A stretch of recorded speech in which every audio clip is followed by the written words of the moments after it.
Hi friends, Chuck and Deb here, and we know it's been a while, but we thought we'd put out another video in response to an email that we got from a brother in India. Now, we occasionally get these emails, but this one in particular we thought was noteworthy because of some of the things that this brother says. So Deb and I want to take some time to just talk to you about his email and encourage him. So, Hun, why don't we read the email and see what BC in India says. Okay. Dear Chuck and Deb, thank you so much for your web resources on discipleship. I have been a disciple maker for more than 2 decades. The deeper I go, the closer I come to the spirit of the first century discipleship. My eyes are opening.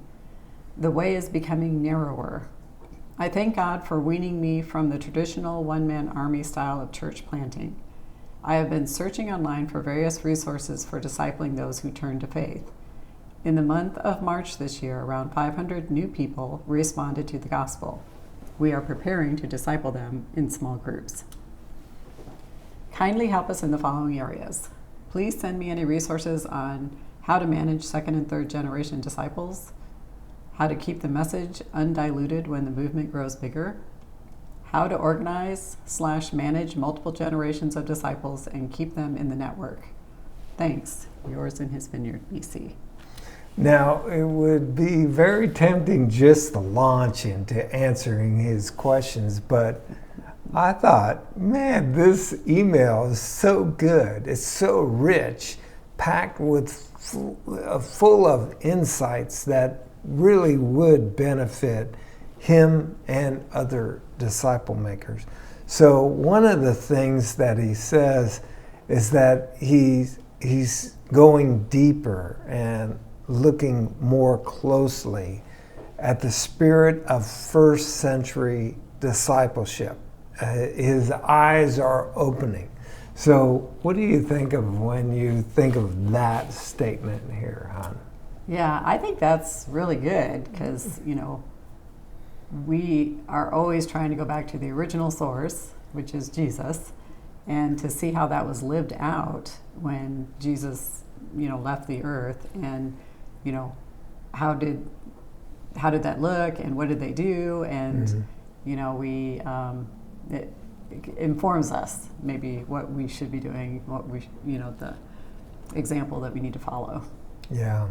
In church, for our practice at the end, we've been practicing a 1-minute elevator speech on why discipleship is more about becoming like Jesus than a little booklet or a meeting on Wednesday night or some method.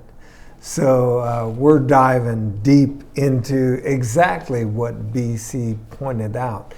And that brings us to his next comment, that the way is becoming narrower. I think somebody that we love and respect says something like that.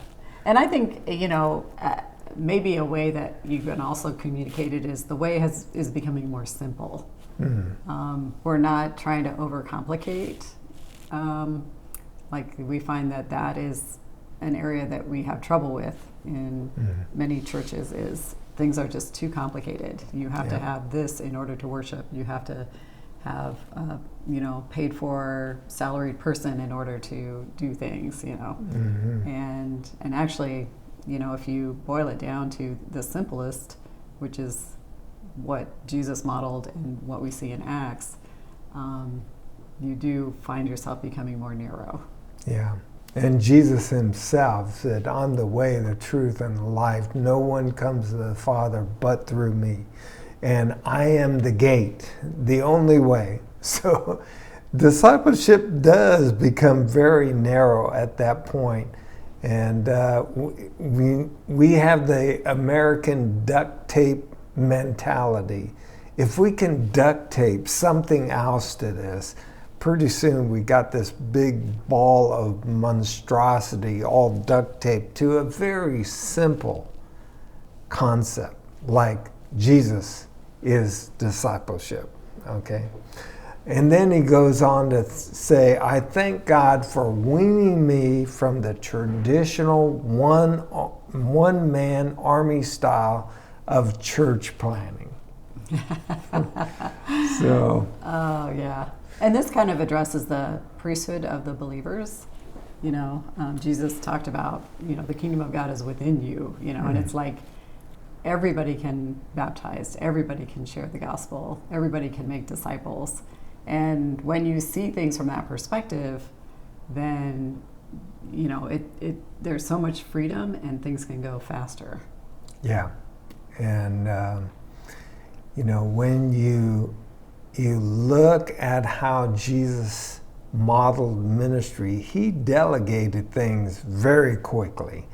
And even Jesus didn't see himself as a one-man army, okay? And if anybody could have, it would have been him. Now, BC says around 500 new people have responded to the gospel. Now, I'm generally not impressed with that number, except for one thing. Well, maybe a couple of things. One is that somebody had to share the gospel with those 500 people. And so I'm impressed with that. Somebody's actually out in the harvest, not stuck between four walls, and just sharing the gospel with people that have heard it 1,000 times. They're out in the harvest. Anything else about this number come to your mind? Think parable of the sower. Yeah.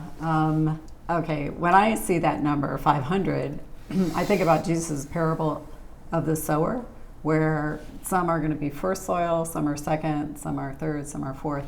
And so, you know, even though there have been 500 responses, my question would be, how many fourth soil people are you seeing, you know, who are obeying, being baptized, you know, sharing their faith and reading the word and all the indicators of hunger for God.